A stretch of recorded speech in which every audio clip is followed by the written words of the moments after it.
గురూజీ 72 గంటల్లోనే ఫోన్లోని అద్భుతమైన జ్యోతిష్య పరిష్కారం చూపిస్తారు. నమ్మండి, నమ్మకపోండి, ఇది నిజం. శ్మశాన కాళి రుద్ర చౌడీదేవి ఆరాధకులు నంబర్ 1 వశీకరణ స్పెషలిస్ట్. గురూజీ మనిషి పుట్టుక నుండి చనిపోయే వరకు వచ్చే అన్ని క్లిష్టమైన సమస్యలకు పరిష్కారం ఇక్కడ లభిస్తుంది. విద్య, ఉద్యోగం, వ్యవహారం, స్త్రీ ప్రేమ, పెళ్లి, సంతానం, స్త్రీ పురుష వశీకరణం, భూవశం, భార్యాభర్తల కలహాలు, కోర్టు సమస్యలు, విడాకుల సమస్యలు, చేతబడి, అప్పుల బాధ, ఇంకా మీకు ఎలాంటి సమస్యలు ఉన్నా 72 గంటల్లోనే శాశ్వత పరిష్కారం చేయబడును. శ్రీ గురుభ్యో నమః. హరి ఓం. శ్రీ మహాగణాధిపతయే నమః. శ్రీ మహాసరస్వత్యై నమః. శ్రీ గురుభ్యో నమః. హరి ఓం. తల్లి నిన్ను దలంచి పుస్తకము చేతంబూనిచిన్, నీవు నాయుల్లంబందున నిల్చి జృంభణముగా నుక్తుల్ సుశబ్దంబు శోభిల్లన్ బల్కుము నాదువాక్కునను సంప్రీతిన్ జగన్మోహిని పుల్లాబ్జాక్షి సరస్వతి భగవతి భారతీ పూర్ణేందు బింబాననాత్ క్షోణితలంబునన్నెన్నుదురు శోకగమృకీర్తింతు క్షోణితలంబునన్నెన్నెదుట పోయింది. మళ్ళీ పోయిందిరా, మళ్ళీ తీసేరా ఇవాళ. అరే మళ్ళీ తీసే తప్పు వస్తుందిరా. 2026 సంవత్సరం ఏప్రిల్ నెల 7వ రాశి తులారాశి. ఈ తులారాశి ఎట్లా ఉందో చూద్దాం. ఈ తులారాశికి వచ్చేప్పటికల్లా మరి కుజుడు, బుధుడు, శని, గురువు, కేతువు, మరి 5 గ్రహాలు బాగున్నాయి. రాహు, రవి, శుక్రుడు బాగాలేరు. అయితే ఈ రాశివాడ పరిస్థితి చెప్పాలంటే కొంతవరకు చాలా బాగుంది అని చెప్పాలి. బాగుండని గ్రహాలు రాహుకేతువుల మధ్యలో గ్రహాలు పట్టం. రవి, శుక్రుడు, రాహువు, ఈ 3 గ్రహాలు బాగాలేవు. వచ్చిన డబ్బులు వచ్చినట్లు ఖర్చు అయిపోతాయి. ఏదైనా ఒక పని చేద్దాం అనుకుంటాం, ఎందుకంటే ఏమొద్దండి, పడుకుంటానికి కింద పడుకుంటున్నాం, మంచం కొనుక్కుందాం. మంచం కొనుక్కోవడం అనేది ధర్మం. మంచం కొనుక్కుందాం అంటే మంచం పరుపు కొంటే కూడా 30,000 40,000 అవుతుంది. ఆ టైంకి ఎవరికోటికి అయ్యే జబ్బు వస్తుంది.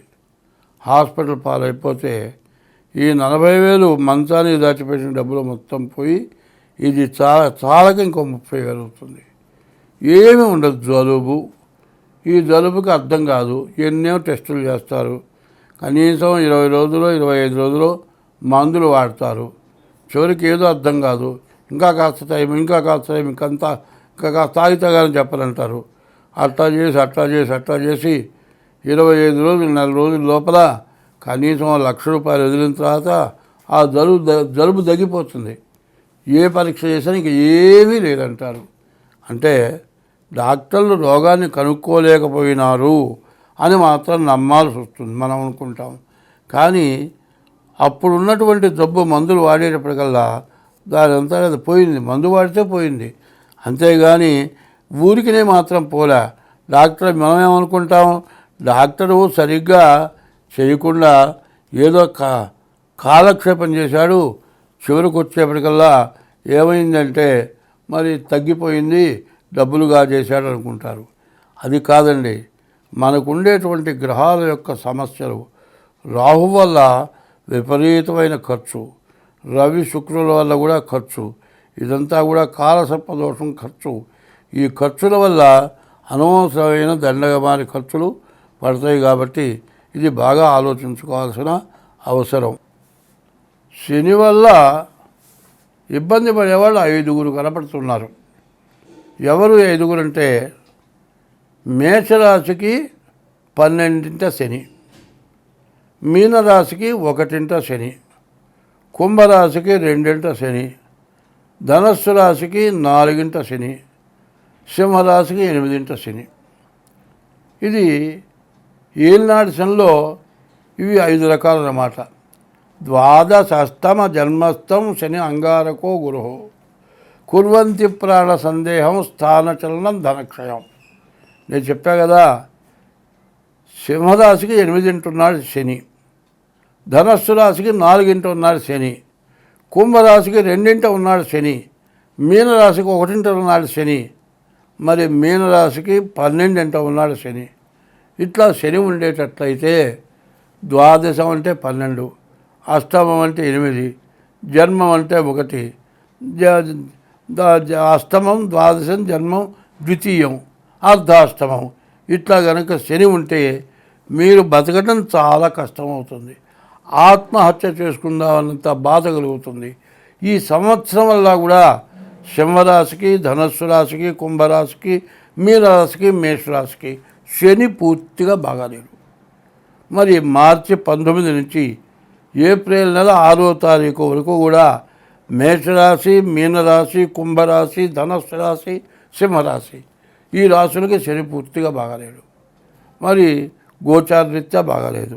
జన్మలగ్న రీత్యా ఎట్లా ఉన్నది అనే దానికి ముందు మీ డేట్ ఆఫ్ బర్త్ ద్వారా మీ జాతకం చూపించుకోవటం చాలా అవసరం.